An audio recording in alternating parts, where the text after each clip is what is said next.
Greetings, friends. So good to be with you again.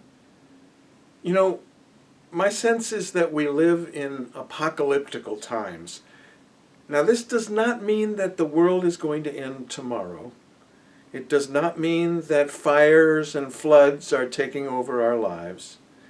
It means that we live in a time of great danger and great possibility, when there is an unveiling of what has always been there, but we have new eyes to see and new ears with which to hear not only the wailing of those who suffer, but the joy of those who see with new eyes and hear with new ears.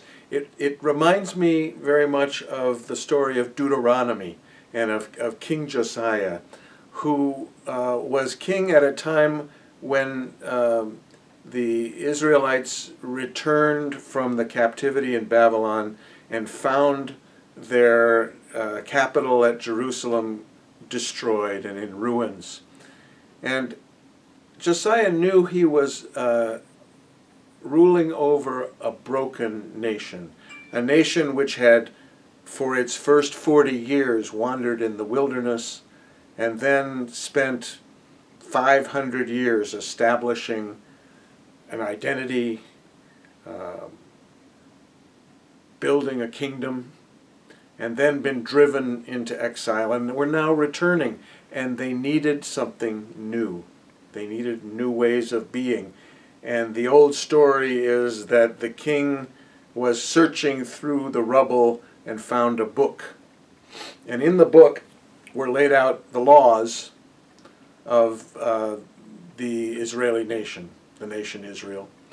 And he went through the book, and he saw that some of them were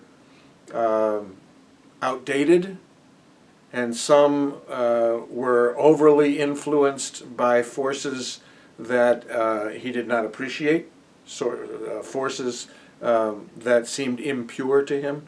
And he and his advisors wrote a new book. And the book says many, many things, and it's a retelling of the Moses story, but the most important lines in the book are very specific. And at one point, late in the book of Deuteronomy, God says, "I place before you life and death, blessings and curses. Choose life, that you and your descendants will live." Choose life.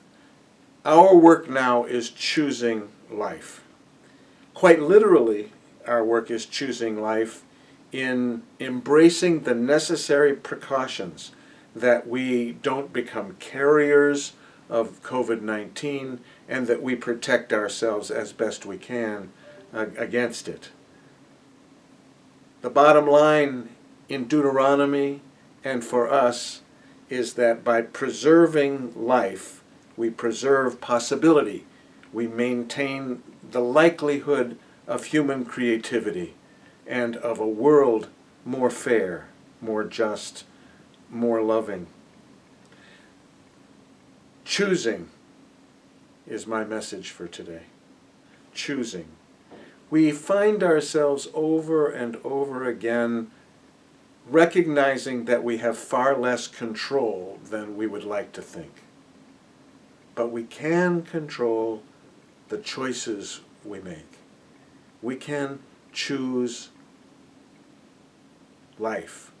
We can choose to say yes to the reality of the situation.